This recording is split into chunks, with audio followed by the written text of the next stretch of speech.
नमस्कार, आप सभी का स्वागत है तिवारी एकेडमी में। कैसे हैं आप सभी?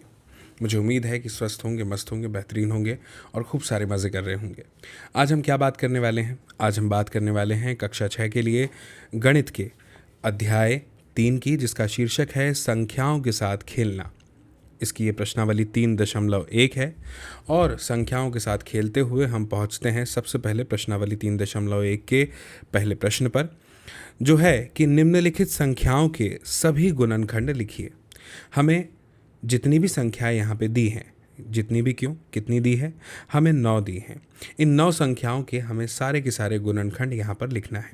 ठीक है, लिखने का प्रयास करते हैं, देखते हैं कि हम लिख पाते हैं या नहीं, और जानेंगे कि सही तरह से सारे गुणनखंडों को हम किस तरह लिख सकते हैं। तो देखिए, गुणनखंड जो है उसको लिखने के लिए सबसे पहले मैं आपके सामने एक हल करके बताता हूँ। पहले वाले का ए नंबर पे दिया हुआ है क्या? 24। अब हमें 24 के सारे गुणनखंड लिखने हैं। गुणनखंड का मतलब क्या होता है? ध्यान दीजिएगा, यहाँ पे एक शब्द आया है खंड, यानी उसके टुकड़े, और गुणन के साथ में है, यानी जिनसे उनका गुणा करने पर हमें प्राप्त हो जाए क्या? 24। यानी जिन जिन के पहाड़े में 24 आता है वो सारे अंक, सारी संख्याएं यहाँ पर आएंगी। तो ठीक है, सबसे पहले आप मुझे एक बात बताइए, क्या 24 एक के पहाड़े में आएगा? बिल्कुल आएगा। तो 1 गुणा 24 करेंगे तो हमें 24 मिल जाएगा। अब बताइए, क्या 2 के पहाड़े में 24 आएगा? 24 की इकाई का अंक है 4, जो कि एक सम संख्या है, और 2 की विभाज्यता का नियम कहता है कि कोई भी संख्या 2 से पूरी तरह विभाजित हो जाएगी अगर उस संख्या की इकाई का अंक सम अंक हो, है ना? तो ठीक है, ये 24 भी जो है 2 से पूरी तरह विभाजित हो जाएगा, तो 2 के पहाड़े में भी 24 आएगा 12 बार में। इसके बाद में क्या 3 के पहाड़े में 24 आएगा? 3 की विभाज्यता का नियम कहता है कि किसी भी संख्या के अंकों का सम यदि 3 से विभाजित हो जाए तो वो संख्या भी 3 से विभाजित हो जाएगी। 24 में 2 अंक हैं, एक 2 और एक 4, दोनों का सम आएगा 6। 6 3 के पहाड़े में आता है 2 बार में, इसीलिए 24 भी 3 के पहाड़े में आ जाएगा। कितने बार में आता है? 8 बार में। क्या 4 के पहाड़े में 24 आता है? बिल्कुल आता है। 4 छिंग 24। क्या 5 के पहाड़े में आएगा? नहीं आएगा। फिर क्या 6 के पहाड़े में आएगा? आएगा। 6 के पहाड़े में 4 बार में आएगा। अब वापस से पुनरावृत्ति होने लगी। देखिए, फिर से 4 आ गया, 6 गुणा 4 लिखा। तो अब हमें आगे नहीं बढ़ना है, पुनरावृत्ति हो गई, मतलब हमें पूरे गुणनखंड प्राप्त हो गए। ठीक, तो अब हम समझ गए हैं। तो 1 के पहाड़े में आया, 2 के पहाड़े में आया, 3 के पहाड़े में आया, 4 के और 6 के। तो ये सभी संख्याएं जो हैं ये क्या है? 24 की गुणनखंड है। तो आप लिखेंगे इसीलिए 24 के जो गुणनखंड हैं वो क्या हो जाएंगे? 24 के गुणनखंड हो जाएंगे 1 2 3 4 6, है ना? ये हो गए। और इसके अलावा देखिए, 1 के पहाड़े में 24 बार में आया, 2 के पहाड़े में 12 बार में, और 3 के पहाड़े में 8 बार में। तो ये भी हो जाएंगे 8 12 और 24। ये सब के सब जो हैं क्या है? ये हैं गुणनखंड 24 के। ठीक है, अब अगली वाली लाइन से एक काम करेंगे, नीचे लिख देंगे, थोड़ी जगह नहीं बचेगी, जगह नहीं बच रही है तो बच जाएगी। बी वाले में देखिए क्या लिखा है, अगली संख्या है 15। तो 15 की अगर मैं बात करूं तो 1 के पहाड़े में आएगा 15 बार में। फिर 2 के पहाड़े में तो नहीं आएगा क्योंकि इकाई का अंक विषम संख्या है, विषम अंक है। 3 के पहाड़े में आ जाएगा 5 बार में। फिर 4 में नहीं आएगा, 5 में तो आ ही रहा है 3 बार में। पुनरावृत्ति हो गई, अब यहीं पे रुक जाना है और लिख देंगे इसीलिए 15 के गुणनखंड। क्या लिखेंगे? 15 के गुणनखंड कौन कौन से हैं? 1 3 5 और 15, ये गुणनखंड हो गए। इसके बाद में हमसे पूछा गया है, अगली संख्या है 21। ठीक है, 21 के भी लिख देते हैं। सबसे पहले तो 1 के पहाड़े में आएगा, है ना? फिर 2 के पहाड़े में नहीं आएगा, 3 के पहाड़े में आएगा 7 बार में। इसके बाद में फिर 7 के पहाड़े में ही आएगा, क्योंकि ना तो 4 के पहाड़े में 21 आता है, ना 5 के पहाड़े में, और ना ही 6 के पहाड़े में। तो सीधे वापस से 7 के पहाड़े पे आ जाएगा, तो 7 तिया 21 होता है। फिर पुनरावृत्ति हो गई, यहीं रुक जाएंगे, इसलिए फिर लिख देंगे 21 के गुणनखंड बराबर क्या है? 21 के गुणनखंड बताइए मुझे। 1, इसके बाद में 3, फिर 7 और 21, यही है। इसके बाद में अगली संख्या क्या दी हुई है मुझे बताइए। अगली संख्या है, चौथी संख्या जो डी नंबर पे दी है, वो है 27। 1 के पहाड़े में आएगा ये सबसे पहले, तो 1 को ही लिखना रहेगा, है ना, 27 बार में। फिर क्या 2 के पहाड़े में आएगा 27? नहीं आएगा। 3 के पहाड़े में आएगा, कितने बार में आएगा? 9 बार में। ठीक है, 9 बार में आ गया। फिर ना तो 4 के पहाड़े में आएगा, ना 5 के पहाड़े में। 6 के पहाड़े में भी 27 नहीं आता है ना। 6 चौक 24 और 6 पंचे 30, 27 कहाँ आया? फिर 7 के पहाड़े में भी नहीं आता, और 9 के पहाड़े में आएगा, 8 में भी नहीं आता। तो लिख देंगे फिर से 9 गुणा 3। तो इसीलिए अब आप क्या लिखेंगे? 27 के गुणनखंड क्या है? 27 के गुणनखंड बताइए मुझे। 27 के गुणनखंड हैं 1, 3, 9 और 27। ये हो गया। इसके बाद में अगली संख्या दी हुई है 12। क्या दी हुई है? 12। चलिए, तो 1 के पहाड़े में सबसे पहले 12 आएगा, ठीक है। 2 के पहाड़े में भी आता है, बहुत अच्छे। 3 के पहाड़े में भी आता है, ये भी ठीक है। फिर 4 के पहाड़े में भी आता है, ये भी अच्छी बात है। अब पुनरावृत्ति हो गई, आगे नहीं बढ़ेंगे हम, बिल्कुल नहीं बढ़ेंगे आगे, है ना। सारे गुणनखंड हमें यहाँ पे मिल गए जितने होते हैं इसके। अब हम इसीलिए यहाँ पे लिख देंगे, इसीलिए ये जो 3 बिंदु मैं इस तरह से लगा रहा हूँ ना, ये इसीलिए का सूचक है। इसीलिए तो क्या लिखेंगे यहाँ पे? 12 के गुणनखंड। क्या है 12 के गुणनखंड? ये मैंने शॉर्ट में लिखा है, आप पूरा लिखिएगा। गुणनखंड क्या है? 1, फिर 2, इसके बाद में 3, फिर 4, फिर 6 और फिर 12। ये हो गए 12 के गुणनखंड। इसके बाद में फिर क्या दिया है? फिर दिया हुआ है 12 के बाद में अगली संख्या है, छठवीं संख्या जो है वो है 20। छठवीं संख्या दी है 20। ठीक है, तो 20 के साथ भी ऐसे ही करेंगे। पहले तो 1 से गुणा करेंगे, फिर 2 के पहाड़े में भी आता है 10 बार में, है ना। फिर 4 के पहाड़े में आएगा 5 बार में, फिर 5 के पहाड़े में आएगा 4 बार में। पुनरावृत्ति हो गई, इसलिए लिख देंगे 20 के गुणनखंड। कितने? 1, फिर 2, फिर 4, फिर 5, फिर 10 और फिर 20। इस तरह से लिखना है आपको। इसके बाद में फिर क्या लिखा हुआ है? अगली संख्या जो है वो है 18। 18, ठीक है। तो सबसे पहले क्या करेंगे आप? 1 से गुणा करेंगे 18 से, फिर 2 से करेंगे 9 बार, फिर 3 से करेंगे कितने बार में? 6 बार में। फिर 4 के पहाड़े में आता है क्या? नहीं आएगा, 4 के पहाड़े में नहीं आएगा। 5 के पहाड़े में? 5 के पहाड़े में भी नहीं आएगा। 6 के पहाड़े में? हाँ, 6 के पहाड़े में आ जाएगा। 6 तिया 18 होता है ना। फिर पुनरावृत्ति हो गई, तो अब यहाँ पे लिख देंगे इसीलिए 18 के गुणनखंड हैं। क्या है 18 के गुणनखंड? 1, 2, 3, 6 और 9 और 18। ये हो गए, ठीक। इसके बाद में कौन सी संख्या दी है? इसके बाद में जो संख्या हमें दी है वो है कौन सी? 8वें नंबर पे 23। तो 23 तो 1 के पहाड़े में आएगा, 2 के पहाड़े में नहीं आता। 23 सिर्फ 23 के पहाड़े में आता है ना, और किसी के पहाड़े में नहीं आएगा ये। तो इसके जो गुणनखंड हैं वो क्या हो जाएंगे? 23 के गुणनखंड क्या है? 1 और 23। अब ऐसे ही एक संख्या दी हुई है, कौन सी? 36। अब बताइए 36 के लिए क्या करें? सबसे पहले 1 गुणा 36, फिर 2 गुणा 18 है ना। फिर 3 के पहाड़े में 36 आता है क्या? बिल्कुल आता है। कितने बार में आएगा? 12 बार में आएगा। फिर बताइए 4 के पहाड़े में आएगा? बिल्कुल आएगा जी, 9 बार में। फिर 5 के पहाड़े में नहीं आता, 6 के पहाड़े में आएगा, 6 गुणा 6 यानी 36। और 7 के पहाड़े में आएगा? नहीं आएगा। 8 के पहाड़े में नहीं आएगा। 9 के पहाड़े में तो 4 बार में आ गया, ये भी ठीक है। तो वापस से पुनरावृत्ति हो जाएगी, तो अब आगे नहीं बढ़ेंगे। लिख देंगे क्या?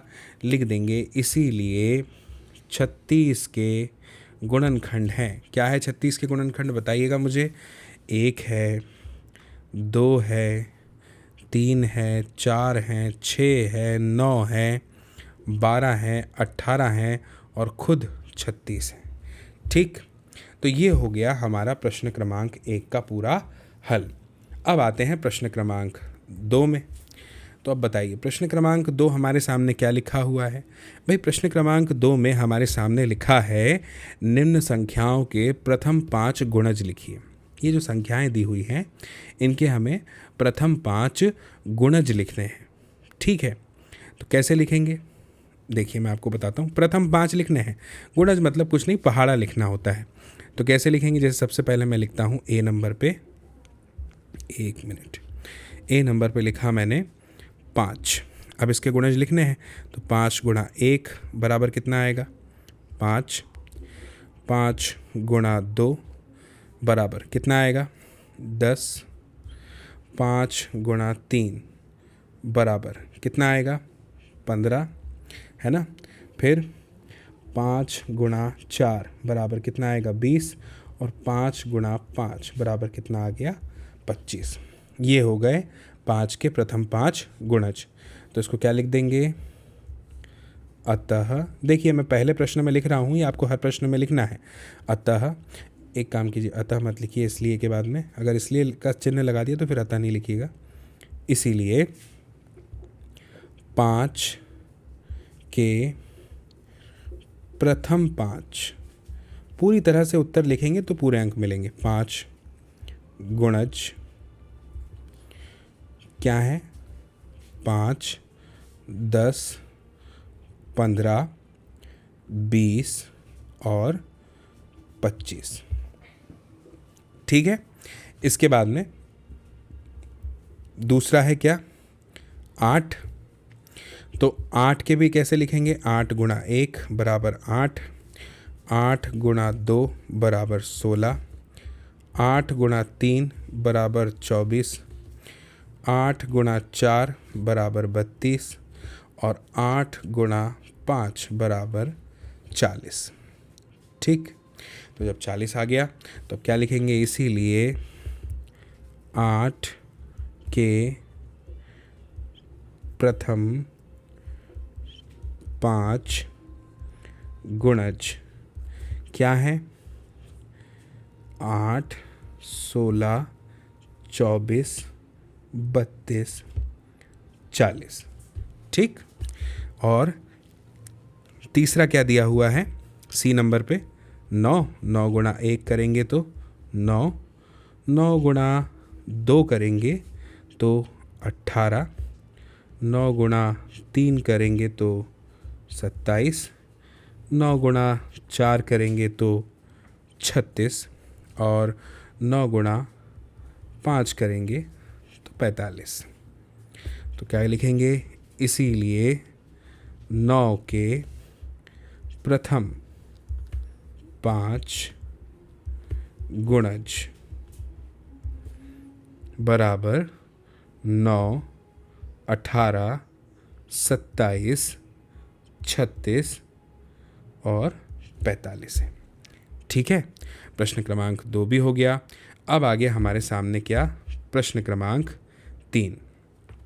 क्या है प्रश्न क्रमांक 3? प्रश्न क्रमांक 3 है स्तंभ 1 की संख्याओं का स्तंभ 2 के साथ मिलान कीजिए। तो भाई ये तो हम अभी कर देंगे ना मिलान। ठीक है, करते हैं। चलिए, तो सबसे पहले पहला लिखते हैं, उत्तर लिख रहा हूँ मैं 35। तो 35 के सामने क्या आ जाएगा बताइए? 35 जो है उसके सामने क्या आएगा? क्या ये 8 का गुणज है? बताइए, 35 8 का गुणज है क्या? नहीं है, है ना।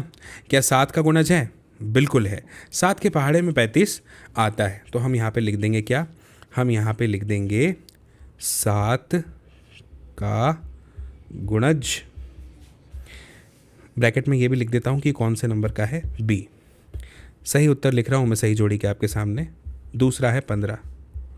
15 के लिए मुझे बताइए 15 में क्या आएगा? क्या ये 8 का गुणज है? नहीं है। क्या ये 7 का गुणज है? नहीं है। क्या ये 70 का गुणज है? नहीं है।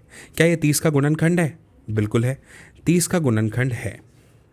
तो यहाँ पे हम लिख देंगे 30 का गुणनखंड कौन है? 15। ठीक, फिर तीसरे नंबर पर आएगा क्या? 16। तो अब बताइए 16 के लिए क्या लिख दें हम यहाँ पे? 8 का गुणज। क्या 16 8 का गुणज है? बताइए। आप कह रहे हैं मैंने सुन लिया है, हाँ बिल्कुल सही जवाब। यहाँ पे लिख देंगे 8 का गुणज। ये हो गया हमारा तीसरा, है ना। इसके बाद है 20। अब बताइए 20 के लिए हमें यहाँ पर क्या लिखना चाहिए? क्या ये 8 का गुणज है? 20 नहीं है। क्या 7 का गुणज है? नहीं है।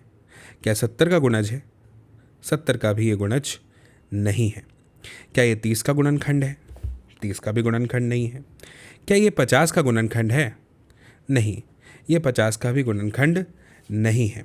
और मैं आपको बता दूं कि ये PDF में नहीं छपा हुआ है, लेकिन एक विकल्प है जो आपको आपकी किताब में दिख जाएगा लेटेस्ट अपडेट के अकॉर्डिंग। तो वहाँ पर F नंबर का जो विकल्प है वो इसका सही जवाब आ जाएगा। इसके बाद में है 5वां आपके सामने, है ना। वो क्या लिखा हुआ है? 5वां जो लिखा हुआ है वो क्या है? 5वां भी जो है 20। शायद ये थोड़ा सा मिसप्रिंट हो गया है, इसलिए PDF में थोड़ी सी गड़बड़ हो गई है, लेकिन कोई बात नहीं। आप एक काम कीजिए कि आप जो है अपने किताब में देख करके जो सही वाला होगा उसे लिखिएगा और आपको पता चल जाएगा कि ये किस तरह से हल करना है, क्योंकि अब आप समझ ही गए हैं कि गुणज और गुणनखंड में क्या फ़र्क होता है ना। ठीक, इसके बाद में अगला जो प्रश्न है हमारे सामने वो क्या है? अगला प्रश्न हमारे सामने है प्रश्न क्रमांक 4। 9 के सभी गुणज ज्ञात कीजिए जो 100 से कम हो। अब आप मुझे बताइए 9 के हमें सभी गुणज ज्ञात करने हैं जो 100 से कैसे है? कम है। तो बहुत ही आसान है। गुणज मतलब क्या? जो 9 के पहाड़े में आते हैं। तो हमें 9 का पहाड़ा तब तक के लिखना है जब तक के कि उत्तर कितना ना आ जाए, 100 से कम, यानी सबसे पास वाली संख्या जो 100 के है वहाँ तक पहुँचना है। ठीक है, तो देखिए मैं आपके सामने लिख देता हूँ। एक तो हो जाएगा 1 मिनट रुकिएगा। एक हो जाएगा 9 गुणा 1 करेंगे तो 9 आ जाएगा। एक 9 गुणा 2 करेंगे तो 18 आ जाएगा। 9 गुणा 3 करेंगे तो 27 आ जाएगा। 9 गुणा 4 करेंगे तो 36 आ जाएगा। 9 गुणा 5 करेंगे तो 45 आ जाएगा। 9 गुणा 6 करेंगे तो 54 आ जाएगा। 9 गुणा 7 करेंगे तो 63 होगा। 9 गुणा 8 करेंगे तो 72 होगा। 9 गुणा 9 करेंगे तो 81 होगा। 9 गुणा 10 कर देंगे तो 90 होगा। और 9 गुणा 11 कर देंगे तो 99 आ जाएगा। देखिए 100 से कम। ठीक है, तो आप मुझे बताइए कि 9 के सभी गुणज ज्ञात कर लिए आपने? बिल्कुल कर लिए। कौन कौन से हैं? आपको लिखना पड़ेगा 9 के, ये अलग रंग से लिख रहा हूँ ताकि आपको समझ में आ जाए, सभी गुणज जो 100 से कम हैं। कैसे हैं? कम हैं, निम्नलिखित